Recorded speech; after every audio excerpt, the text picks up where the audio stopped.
অবশ্যই দেখা হয়েছে। আমার আসলে সব কিছুই দেখা হয়, সব কাজই দেখা হয়। আর যদি এত যেখানে এত ভালো ডিরেক্টর, এত বড় ডিরেক্টর আমাদের মেগা স্টার আছে, সো ওই কাজ তো অবশ্যই ফার্স্টে দেখা হয়েছে। খুব ভালো লেগেছে, খুবই ভালো। মানে রাহান রাফির কাজ তো অনেক দুর্দান্ত লেভেলের, এবং তার সাথে আছে শাকিব খান।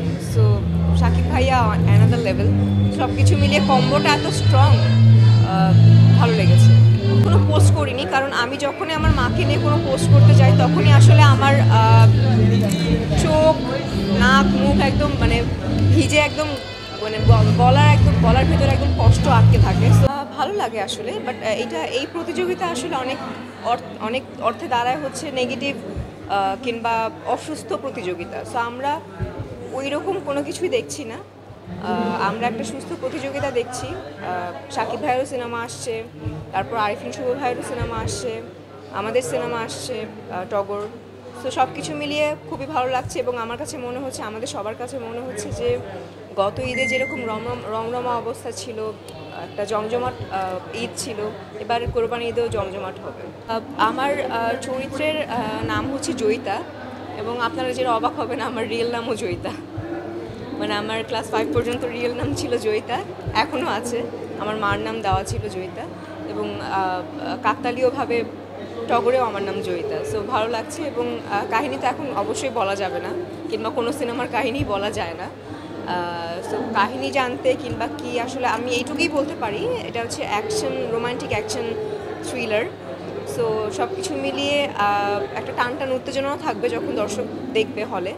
সো সব কিছু মিলিয়ে খুব খুব খুব খুব ভালো স্টোরি, এবং জার্নিটাও খুব ভালো ছিল। এখন সব কিছু না বলি, আপনাদের সাথে আবার যখন দেখা হবে তখন আবার আমার জার্নিটা নিয়ে কথা বলবো। এখন কিছু না বলি, কারণ এখন কথা বলতে খুব কষ্ট হচ্ছে।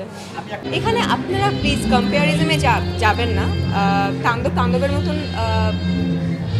তারা ব্যবসা করবে, কিংবা তাণ্ডবের মতন চলবে, তাণ্ডবের গতিতে আগাবে, এবং আমাদের টগরের গল্প নিয়ে আগাবে, টগরের গতিতে আগাবে। সো কম্পেয়ারিজমে না যায়। মোটামুটি সব গল্পই অভিনয় করা হয়েছে, বাট আছে কিছু স্বপ্নের গল্প আছে যেটাকে আসলে শেয়ার না করি। কোনো আক্ষেপ আছে কি না? না, আমার কোনো আক্ষেপ নেই। আমার একটাই আক্ষেপ যে